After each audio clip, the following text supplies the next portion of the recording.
Invitation card दिया था मुझे।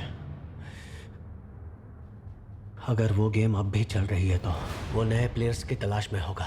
लॉजिकली मुझे लगा कि कीहुन सबसे पहले उस रिक्रूटर को ढूंढने की कोशिश करेगा, क्योंकि गेम से जुड़ा हुआ वही एक शख्स सबके सामने आता है। तो मैंने सोचा उसे ढूंढना ही पहला मिशन होगा और इस बेसिस पर एपिसोड 1 का मेन प्लॉट बना। और मैंने खुद से सवाल पूछा कि वो दोनों मिलेंगे तब क्या होगा, उनका सामना कैसे होगा। एक और गेम खेलोगे मेरे साथ?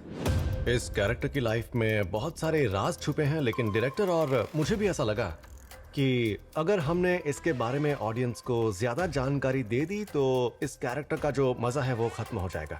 क्योंकि वो सस्पेंस भी जरूरी है कि ये जो आदमी है वो साइकोपैथ लगता है, तो उसकी लाइफ में ऐसा क्या हुआ होगा जिसकी वजह से वो ऐसी हरकतें करता है। कुंग यू की एक्टिंग ने सच में उस किरदार में जान डाल दी है, क्योंकि उसने जिस तरह से वो निभाया है, सच में ऐसा लगता है कि ये सन की कुछ भी कर सकता है।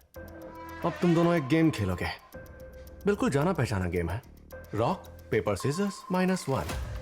उस पागलपन में भी वो खौफ पैदा करने के साथ साथ अपने शिकार के साथ खिलवाड़ करने वाला किरदार पेश कर देता है। इसीलिए कुंग यू का हर एक सीन जो है पूरा उस किरदार की एनर्जी से भर जाता है। और जिंदा रहने के 6 में से 5। सच कहूं तो मैं शुरुआत से ही विलन बनना चाहता था, लेकिन मैं अपनी ये ख्वाहिश कभी किसी को बता ही नहीं पाया। लेकिन इस सीरीज के डायरेक्टर को मुझ में विलन नजर आया और उन्होंने मुझे ये कैरेक्टर करने के लिए कहा। इसलिए मैं मेरे निभाए हुए किसी और किरदार से ज्यादा इस रिक्रूटर के किरदार के साथ ज्यादा कनेक्ट होकर इसे निभा पाया। रिक्रूटर सीजन 2 के लिए अहम किरदार है। उसकी जान बच गई और वो अपनी नॉर्मल ड्यूटी करने वापस लौट गया। हंगिन हो।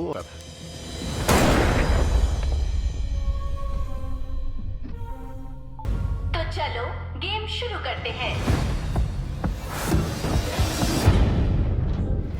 मैं आप सबका यहाँ तहे दिल से अपनी तकलीफों से आजाद कर रही है, जो कि बिल्कुल उसी की तरह अपनी जिंदगी की मुश्किलों से तंग आ चुके हैं। मुझे मत मारो।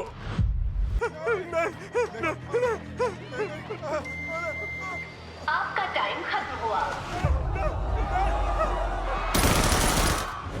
ये कितनी अजीब बात है, जरा सोचिए कि सेट दिखने में तो बहुत खूबसूरत है, लेकिन गेम शुरू होते ही वहाँ खून। आपसे 5 मिनट का टाइम लिमिट स्कूल में काफी खेला करते थे। तीसरी गेम का नाम है मिंगल।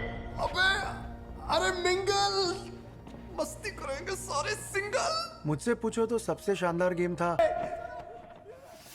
इस गेम का एक शॉट इतना बढ़िया शूट हुआ है, वो मुझे बहुत मुझे ये एहसास हुआ कि गेम पर पैसा लगाने वाले वीआईपी लोग अगर प्लेयर्स को एक्सट्रीम लेवल पर कुछ करते हुए देखना चाहते हैं तो एक दूसरे से जुड़े हुए प्लेयर्स को हैरत अंगेज तरीके से टूटते हुए देखना पसंद करेंगे। हालात को बदलते हुए देखकर उन्हें मजा आएगा। तो मैंने इस तरह से खेल रचा कि यहाँ पर भी उनकी सोच के मुताबिक नहीं होगा, उनकी एक्सपेक्टेशन से कुछ अलग ही घटेगा और वो गलत साबित होंगे।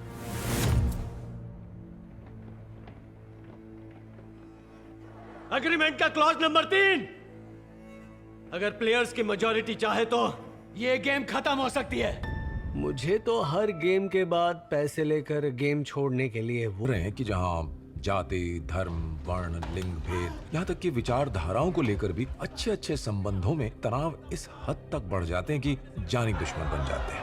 और मैं यही बात अपने सिंबॉलिक तरीके से दिखाना चाहता था, इसीलिए मैंने सीजन क्लब चुनाव करने के काबिल होते हैं। अगर